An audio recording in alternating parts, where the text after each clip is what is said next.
حضرت عمر فاروق رضی اللہ عنہ کا شمار اسلام کے ان عظیم صحابہ کرام میں ہوتا ہے جن کی بہادری، عدل، تقوی اور حکمت قیامت تک کے لیے مثال بن چکی ہے۔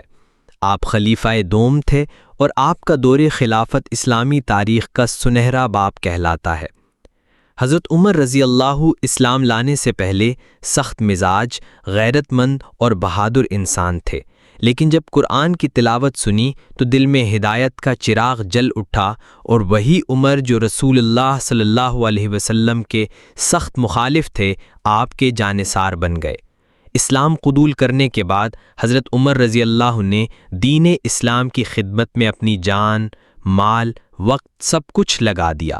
جب حضرت ابوبکر صدیق رضی اللہ کے بعد آپ رضی اللہ خلیفہ بنے تو اسلامی ریاست دن دگنی رات چگنی ترقی کرنے لگی۔ حضرت عمر رضی اللہ کا سب سے نمایاں وصف ان کا عدل تھا۔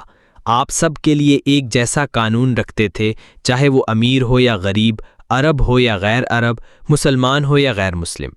ایک واقعہ بہت مشہور ہے۔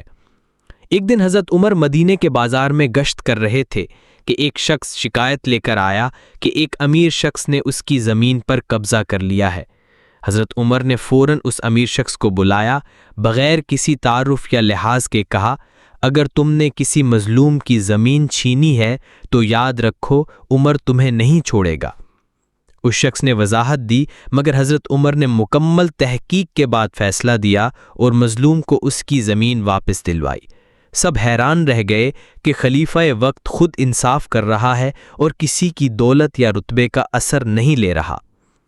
ایک اور واقعہ حضرت عمر رضی اللہ کے دور خلافت میں پیش آیا۔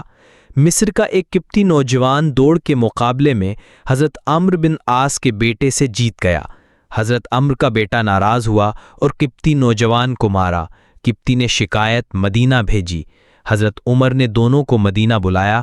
جب تحقیق ثابت ہوئی کہ قبطی نوجوان بے قصور تھا تو حضرت عمر نے قبطی کو کہا، جاؤ اس کو بدلہ لو جیسے اس نے تمہیں مارا۔ پھر قبطی کو کہا، اب اس کے باپ کو بھی مارو کیونکہ اس نے ظلم کو روکا نہیں۔ قبطی بولا، اے امیر المومنین، میں صرف انصاف چاہتا تھا، بدلہ نہیں۔ حضرت عمر نے آسمان کی طرف دیکھ کر کہا، کب سے تم لوگوں کو غلام بناتے ہو جبکہ ان کی مائیں انہیں آزاد جنا کرتی تھیں؟ یہ تھے حضرت عمر کے عدل کا انداز، جو صرف مسلمانوں کے لیے نہیں بلکہ غیر مسلموں کے لیے بھی تحفظ تھا۔ آپ رضی اللہ راتوں کو بھوکے لوگوں کے گھر راشن پہنچاتے، بیواؤں کے کام کرتے اور یتیموں کا باپ بن کر جیتے۔ حضرت عمر کا عدل اتنا مشہور ہوا